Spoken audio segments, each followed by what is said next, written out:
Sebelum melanjutkan, jangan lupa subscribe dulu, terima kasih. Bab 235, ini jelas-jelas bekas luka Hiki. Di sini terlalu luas dan kosong, tidak ada tempat untuk menyembunyikan mobil, jadi mereka harus parkir lebih jauh. Untungnya, Lu Jingli membawa sebuah pesawat nirawak seukuran lalat, dan karena berteknologi inframerah, pesawat itu dapat merekam pada malam hari. Pesawat itu terbang di atas kepala Ningxi saat ini. Hahaha, saudaraku, sudah kubilang ini akan berguna. Lu Jingli begitu senang dengan dirinya sendiri hingga ekornya menjulur ke langit. Di monitor mobil, Ningxi tengah berbaring di atas rumput di bawah langit gelap, bergumam, nyamuk datang menggigitku, berulang kali. Apakah kakak ipar mabuk? Apakah dia sengaja datang ke sini untuk memberi makan nyamuk?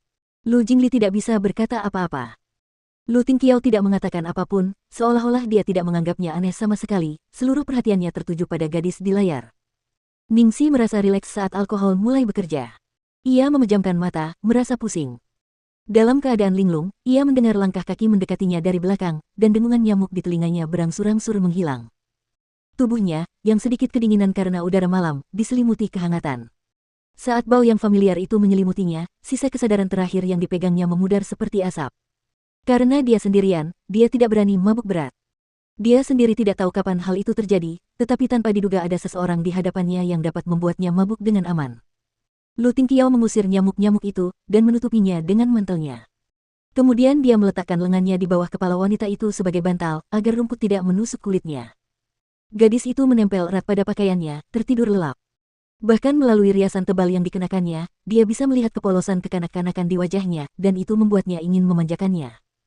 Ketika Ningxi terbangun, cakrawala sudah berwarna putih seperti perut ikan. Dia melihat jam dan melihat pukul 5:30 pagi. Dia hanya tidur sebentar, tapi sebenarnya tidurnya lama sekali. Ningxi membersihkan debu dari pantatnya, dan melihat dirinya sendiri, dia menyadari bahwa tanpa diduga, dia tidak digigit nyamuk sama sekali. Meskipun demikian, hanya ada cukup banyak yang bisa dia gunakan. Dia pikir karena dia tidur terlalu lama, dia pasti akan mendapat ratusan gigitan. Tapi kalau memang begitu, itu pasti terlalu palsu. Yang juga aneh adalah meskipun saat itu sudah akhir musim gugur dan dia berada di dekat sungai, setelah bangun dari tidurnya, tubuhnya masih terasa, dan dia tidak kedinginan sedikit pun. Apakah karena alkohol? Setengah jam kemudian, dia kembali ke kediaman Lu. Saat itu baru saja menunjukkan pukul 6. Di ruang tamu, Lu Tingqiao seperti biasa minum teh dan membaca koran seperti seorang pensiunan senior. Sejauh ini, baik-baik saja. Lu Tingqiao, selamat pagi. Ningxi memasuki rumah dan menyapanya. Pagi, kamu sudah kembali. Lu Tingqiao mengangkat kepalanya dari koran. Ningxi diam-diam memperhatikan ekspresi Lu Tingqiao, lalu dia menyadari bahwa terlalu sulit mengamati apapun pada wajah yang tampak lumpuh di tempatnya.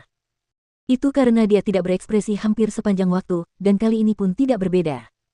Ningxi tidak menyerah, dan langsung duduk di sofa di seberang Lu Tingqiao. Dia sengaja menyentuh lehernya. Tidak mungkin dia tidak melihatnya dari dekat, kan? Seperti dugaannya, mata Lu Tingqiao menjelajahi lehernya dan titik-titik merah yang memberatkan di kulit telanjangnya, lalu dia mengernyitkan kedua alisnya lebih rapat. Ningxi pura-pura tidak menyadarinya, lalu menguap. Lelah sekali, aku sangat mengantuk. Mengapa kamu banyak sekali digigit nyamuk? Tanya Lu Tingqiao.